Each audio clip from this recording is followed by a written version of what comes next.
Good evening student. Video का title है most repeated and most ignored chapters in breathing and exchange of gases. जहाँ पे भी आप तैयारी कर रहे हैं, ज्यादातर जगहों पे breathing and exchange of gases, चाहे आप क्लास 11th में 12th में या ड्रॉपर हैं, खत्म हो गया होगा सर। बिल्कुल हो गया है ना। हाँ। तो सर हम लोगों ने क्या किया, 2016 से 2025 के पेपर लिए 18 पेपर हुए थे 10 साल में। 18 पेपर नहीं हुए, 18। अच्छा। जैसे 2016 में 2 हुए, 19 में 2 हुए, 20 में 2 हुए, 22 में 3 हुए, एक अब्रॉड में डिफरेंट पेपर हुआ, 24 में भी 2-3, 24 में 3 हुए, 3 हुए है समझ। और 23 में भी 2 हुए क्योंकि मणिपुर में वायलेंस वगैरह थी। तो 18 पेपर के अंदर 34 क्वेश्चन आए। तो 18 papers 34 question, less than 1 to 2 question, 2 question, 1 से 2 क्वेश्चन। ठीक है ठीक है ठीक है। एनाटॉमी से 2 क्वेश्चन है आउट ऑफ 34। पल्मोनरी वेंटिलेशन से 2 है, पल्मोनरी वॉल्यूम से 9 है, एक्सचेंज ऑफ गैसेस से 3 है, ट्रांसपोर्ट ऑफ गैसेस से 5 है, रेगुलेशन और रेस्पिरेशन से 3 है, डिसऑर्डर से 8 है। अब सर होता क्या है, बच्चे के ऊपर प्रेशर होता है, बैकलॉग बन रहा है, ओके। पूछता है सर कौन से टॉपिक इंपॉर्टेंट है। तो क्या हम इससे ये कंक्लूड कर सकते हैं कि पल्मोनरी वॉल्यूम और डिसऑर्डर्स पढ़ के चले जाओ, बाकी जगह पे जय माता दी करके आ जाओ। क्यों? नहीं बेटे, ऐसे दिमाग से निकाल। ऐसे एनाटॉमी है, ये तो रटने वाला क्वेश्चन है, 2 ही क्वेश्चन है, छोड़ के जाओ तो लंग की एनाटॉमी एमबीबीएस में जाके सीख लो। ना, हम यहाँ कपिल सर से एग्री नहीं करेंगे। आपने सारा काम करना है। ह्यूमन फिजियोलॉजी वैसे भी आपको बहुत पसंद है, आप मेडिकल कॉलेज में जा रहे हैं, एक एक क्वेश्चन की इंपॉर्टेंस है। बायोलॉजी में बहुत सारे नंबर स्कोर करने हैं। कभी भी बायोलॉजी में ये मत सोचना कि ये बहुत ज़्यादा इंपॉर्टेंट है, ये कम इंपॉर्टेंट है। आपने करीब करीब सारा समझना है। और जो अभी एनाटॉमी की बात सर ने कही है कि एनाटॉमी में से 2 ही क्वेश्चन आए हैं, तो मुझे ऐसा ध्यान पड़ता है शुरू में कि एनाटॉमी से ही सबसे मुश्किल क्वेश्चन किसी साल में आया था। सर आप दिखा सकते हैं क्या वो क्वेश्चन? हाँ सर, आपने कहा था कि इसको एक बार दिखा देंगे। तो lungs do not collapse between breaths and some airway always remain in the lungs which can never be expelled because answer is option 2, there is a negative intrapleural pressure pulling at the lungs walls. देखिए बेटे, सबसे मुश्किल question ये रहा anatomy से। आपको पहले तौर पे ऐसा लगेगा कि शायद ये एनसीईआरटी से है भी नहीं, और ये वो क्वेश्चन है जो कि डिराइव्ड जैसा क्वेश्चन है एक एग्जाम्पलर बायोलॉजी में, जहां पर उन्होंने न्यूमोथोरैक्स पूछा हुआ है, उस तरह के क्वेश्चन से। इस क्वेश्चन के बारे में तो किसी और दिन बात करेंगे, लेकिन ये क्वेश्चन आपको ये दिखाता है कि जब ये क्वेश्चन 2016 में 2016 फेज 2 में जब ये क्वेश्चन आया तो बहुत कम बच्चे इसे अटेम्प्ट कर पाए होंगे, और ये क्वेश्चन डिसाइडिंग बना होगा, सिलेक्शन होगा कि नहीं होगा। कुछ केसेस में कौन से स्टेट में होगा, दिल्ली जाएंगे या नहीं जाएंगे, एम्स में होगा कि नहीं होगा, वो इस तरह के क्वेश्चन डिसाइड करते हैं। इसीलिए इन टोटलिटी आपको ह्यूमन फिजियोलॉजी पढ़नी है, उधर से वो इन्फ्रेंस अभी मत निकालिए। अच्छा सर। जी sir, I am sorry for this. ठीक है।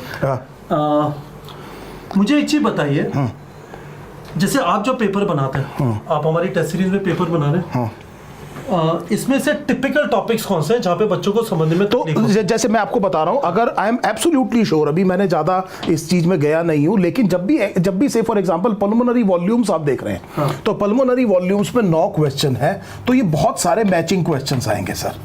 सो ये परफेक्ट रेसिपी है किसके लिए, मैचिंग क्वेश्चन बनाने के लिए। और इसमें ऐसा होगा कि 2 कॉलम में बना देंगे, एक में पल्मोनरी वॉल्यूम्स और कैपेसिटीज का नाम लिख देंगे, दूसरी तरफ आपसे डेफिनेशन पूछ सकते हैं। कई बारी आपने देखा होगा प्लस माइनस भी करा सकते हैं कि inspiratory reserve volume is equal to this plus this, और या फिर टोटल लंग कैपेसिटी माइनस से for example residual volume is equal to vital capacity. इस तरह की भी इक्वेशंस बना करके यहां से क्वेश्चन पूछा जाता है। तो ये एक फेवरेट टॉपिक है। हाँ, आप ये इंफरेंस निकाल सकते हैं कि इस वाले सेक्शन से आपसे मैचिंग कराई जाएगी। मैचिंग में आपसे सिंपल वैल्यूज भी पूछी जा सकती हैं, उसकी डेफिनेशंस भी पूछी जा सकती हैं, और इक्वेशन भी बनाई जा सकती हैं। 3 तरीके से आपने इस तरह के क्वेश्चन को तैयार करना है। यह बात सही है कि यह सबसे कॉमनली पूछे जाने वाला क्वेश्चन है, इसीलिए इसमें आप सरप्राइज ना हो। यहां आप गलती नहीं कर सकते। किस तरह से इस क्वेश्चन को पूछा जा सकता है, वो काम जो सर ने मेरे से कहा, वो AITS में हम और नीट प्रेप की टीम मिलकर के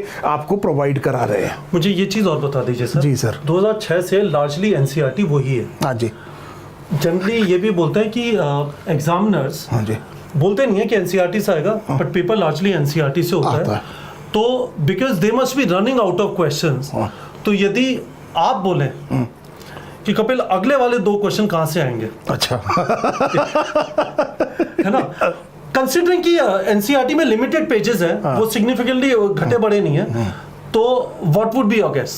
तो अगर मैं जब पेपर बना रहा हूंगा तो मुझे दो तीन चार क्वेश्चंस ऐसे जरूर रखूंगा फॉर एग्जांपल क्लास 11 से, जो ये डिसाइड करने में जेन्युइनली मदद करे कि वो कौन बच्चा है जिसने बहुत मेहनत करी है, जो एक्चुअली डिजर्व करता है टॉप इंस्टीट्यूट में जाने के लिए, और उसका जो मेहनत है उसके हिसाब से उसको उसका फल भी मिलना चाहिए। सो वो तीन चार क्वेश्चन, अगर मेरे से कोई जना कहेगा कि इस तरह का क्वेश्चन आपको रेस्पिरेटरी सिस्टम से ही बनाना है, breathing and exchange of gases से, तो मैं इस तरह के क्वेश्चन को, रेगुलेशन ऑफ रेस्पिरेशन, वो जो टॉपिक है, ट्रांसपोर्ट ऑफ गैसेस में जो फेवरेबल कंडीशंस क्या है, किस कहां पर हीमोग्लोबिन की एफिनिटी किस तरह से वेरी करती है, से फॉर एग्जांपल पीएच के साथ में, ये दो तीन कांसेप्ट्स लेना चाहूंगा गैसेस से।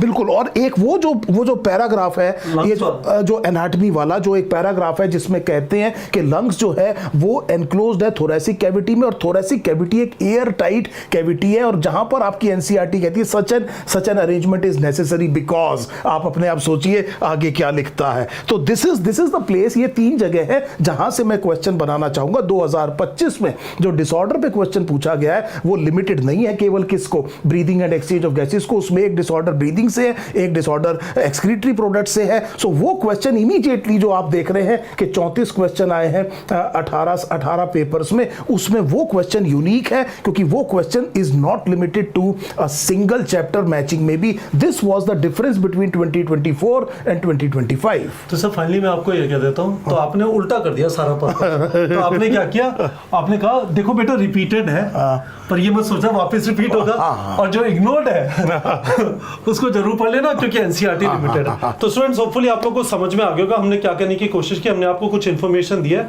इस इन्फॉर्मेशन का इन्फ्रेंस ये नहीं है कि ये करो और ये मत करो, that is not the purpose of the video. The purpose of the video is to sensitize you कि इस तरह से कुछ ब्रेकअप रहा है, but don't use this to come to a conclusion कि 2026 के अंदर क्या आएगा।